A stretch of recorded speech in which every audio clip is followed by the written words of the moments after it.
Communities के उनके बीच में एक थोड़ा सा कड़वाहट है और उसको ठीक करना सरकार की भी जिम्मेदारी है, सोसाइटी की भी जिम्मेदारी है। मैं समझता हूँ कड़वाहट है उसको ठीक करना सरकार की भी जिम्मेदारी है और सोसाइटी की जिम्मेदारी है। अब वक्त हो चला है एक ब्रेक का। ब्रेक के बाद हम चर्चा जारी रखेंगे।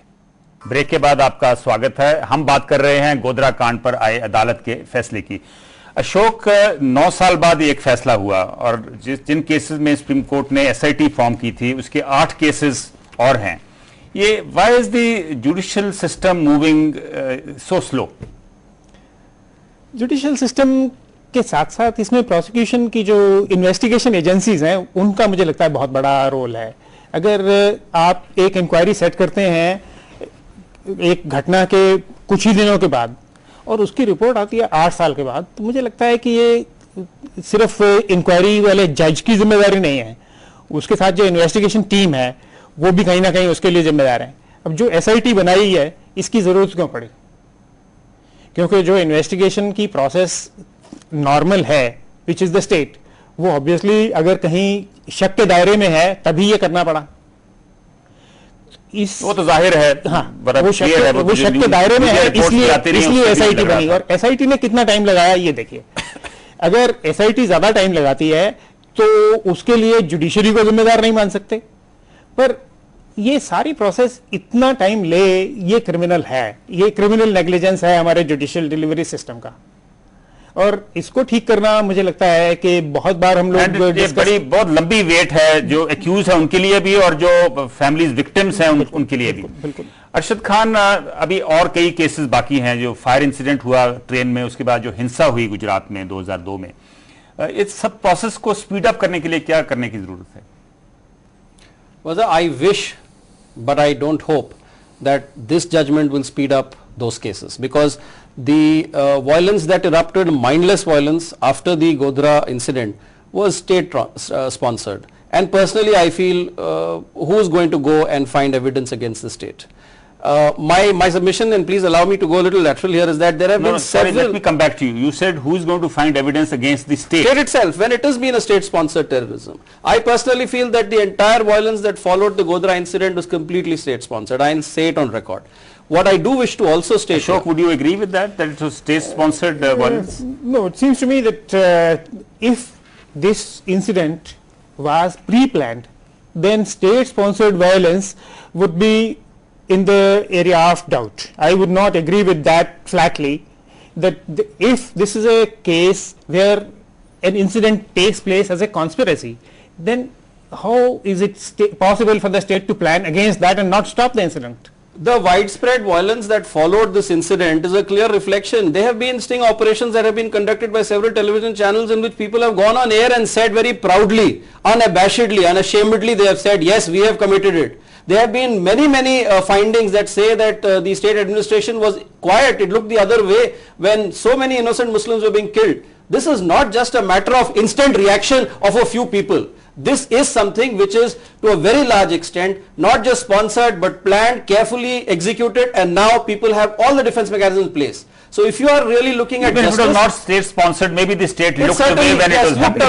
And probably gave it the tactical support that such a widespread violence needed. Well, that's an issue of a different debate altogether. Mr. Gurratnpal Singh, it has taken 9 years for this one case to be decided, और इस 9 सालों में शायद कुछ accused थे, 4 या 5 accused शायद मर भी गए इसमें। तो ये प्रोसेस कैसे स्पीड अप हो सकता है? Speed up, the state must come to the should appreciate the reality, and they should work in harmony with other departments. तो delay in Indian judicial system is notorious. ये जैसे अशोक ने कहा कि 84 riots अभी तक उनमें कई केसेस अभी भी चल रहे हैं. This is the delay in the judicial system is notorious, and this is the reason that a lot of violence is there. People think that they are not going to get justice, therefore they take law in their own hands. If they know that law is going to have its own course, then people respect law. But now they find that we don't know whether law will take its course during our lifetimes or not. So they take law in their own hands and they become violent. This is the reason people don't respect law. And this is the reason that the Chief Justice of Punjab and Haryana Court said that I want to give speedy, affordable and quality-wise justice. He was conscious of this fact. Absolutely. Mr. Gurathanpal Singh, now 31 जो accused हैं उनको convict किया गया है criminal conspiracy और murder के लिए. इसके लिए सजा क्या हो सकती है, maximum सजा क्या हो सकती है? So as the circumstances are, I think the death sentence is to be ruled out. Why do you say that? Because इतनी acquittal हुई है. Prosecution तो death sentence मांगेगी ना इसके. और question ये है कि जब इतनी acquittal हो तो और ये लाजम है कि प्रोसिक्यूशन ने थोड़ा सा कोई लैक्सिटी दिखाई हो, कोई फॉल्स एविडेंस इम्प्लीकेट की हो, फॉल्स इम्प्लीकेट बनाई हो, तो it is not a rare of the rare cases because death sentence is now almost very rare proposition. So मेरे ख्याल में तो ये है कि इस केस में तो maximum will can be given the life imprisonment. Ashok Gurtanpal कह रहे हैं कि शायद लाइफ इम्प्रिजनमेंट मैक्सिमम होगी. आपको लगता है कि हो सकता है मौत की सजा भी कुछ लोगों को मिले? अगर इसमें कॉन्स्पिरेसी प्रूव हुई है तो ऑब्वियसली ये उस कैटेगरी में आता है जहां आप ज्यादा रियायत नहीं करेंगे. जैसे कसाब के मामले में, कसाब के मामले में अगर उसको पनिशमेंट मैक्सिमम मिल सकती है तो क्यों? Because he came as a conspirator. नहीं, पर उसमें तो कोई डाउट नहीं थी ना इसमें, क्योंकि 94 में से 63 तो क्विट हो गए. ये जो 31 इनमें भी जो मुख्य दोषी था वो भी क्विट हो गया. नहीं, वो जो 31 है उनके मामले में जो मेरे ध्यान में आता है वो ये है, they met and planned this thing according to the information as on table today. जी, वो मिलके कॉन्स्पिरेसी करके उन्होंने ये किया. ये 31 लोग जो हैं ये उस लिस्ट में हैं और इस वजह से अगर इनके खिलाफ कॉन्स्पिरेसी प्रूव होती है और प्रूव हो चुकी, जैसा वो जजमेंट अगर मानते हैं कि सही है तो उसमें वो प्रूव हो चुकी, तो उसके बाद इनकी ट्रीटमेंट कसाब से कितनी डिफरेंट होगी मुझे कहना मुश्किल है. पर मुझे लगता है कि अगर कॉन्स्पिरेसी है, प्रूव हुई है, तो they may be in face to face with that penalty. Ashok, defence counsel ने यह भी क्लेम किया है कि कोर्ट ने यह माना है कि local politics may have played a role in the arrests, and also it was practically impossible to see and identify the accused who were standing under the roof of a cabin where the train was halted. So अगर ये सच है, अगर ये judgement में mentioned है, तो आपको नहीं लगता कि डेथ सेंटेंस बड़ा अनफेयर होगा? In that case, yes. अगर वो if it is not beyond doubt, then of course they don't the justification of death penalty will not be there.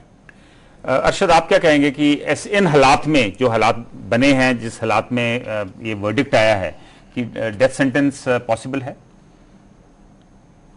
I for one would feel that if conspiracy can be proved, then I think it becomes a rare of the rare cases, and so let the court decide.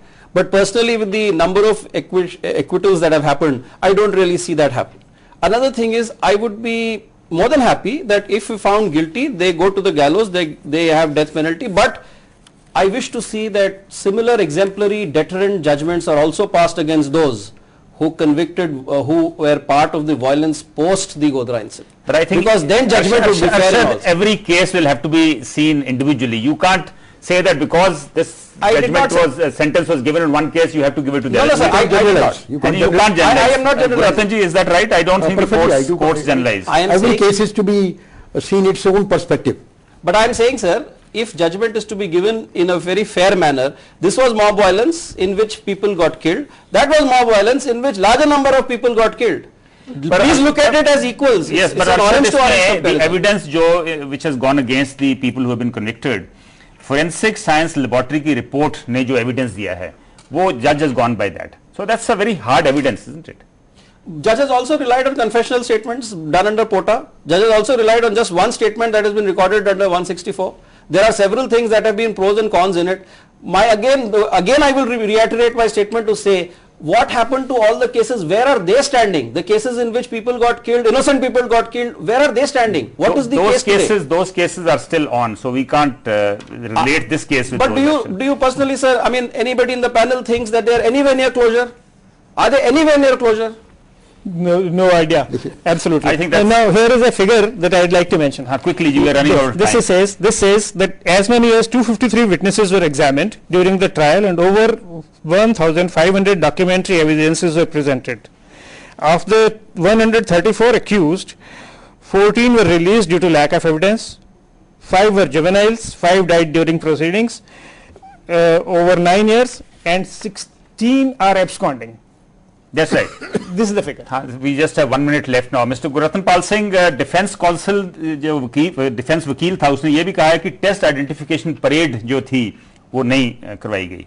तो आपको लगता है कि किस तरीके से ये जो जजमेंट थी इनकम्प्लीट जजमेंट है? This is one of the arguments of the defense people. Now, it may be true, it may not be true, but the question is we have to see the application of mind by the court. If the court gives a very convincing reply to particular proposition, then we will examine it, but for the time being we can't say that whether it is absolutely correct or not. Gurtanpal Singh, before we close मैं आपसे पूछना चाहूंगा कि ऐसे वाकया होते क्यों हैं? क्या जो टॉलरेंस की जो कमी होती जा रही है सोसाइटी में? हाँ, इसका देखिए, जो आपने इल्लामा इकबाल है, जो सर मोहम्मद इकबाल जी, उन्होंने यही सवाल किया, कुछ बात है कि हस्ती मिटती नहीं हमारी, सदियों रहा है दुश्मन दौरे ज़मां हमारा, यूनान मिस्र रोमा सब मिट गए जहां से, बाकी मगर अब तक नामो निशान हमारा। तो उन्होंने जवाब दिया, मजहब नहीं सिखाता आपस में बैर रखना, हिंदी है हम, वतन है हिंदुस्तान हमारा। That feeling of oneness, that we are one, we are human beings, that is the reason. And people are not getting awakening. Awakening जो इंटेलेक्चुअल्स हैं उनको आपस में ऑर्गेनाइज करना चाहिए। जो इंटेलेक्चुअल्स हैं वो अपने घर में बैठ गए, और जो रफियंस हैं they are ruling the roost. So मेरी गुजारिश ये है कि इस केसेस में जो इंटेलेक्चुअल है ही शुड कम फॉरवर्ड। और आपका मानना है, I think this is something we all agree that the intellectuals need to come forward and bring the people together. क्योंकि हमारा समय हो गया, आपका बहुत बहुत धन्यवाद, आप डिस्कशन में आए। गोधरा ट्रेन कांड में फैसला 9 साल के इंतजार के बाद आया है। उम्मीद है कि इसके बाद हुई हिंसा से जुड़े मामले भी तेजी से निपटाए जाएंगे।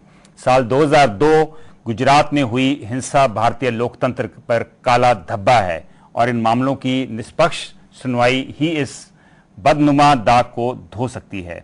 इसी के साथ हम आज का प्राइम यहीं खत्म करते हैं। कल फिर मिलेंगे एक नए मुद्दे के साथ। नमस्कार, सत श्री अकाल।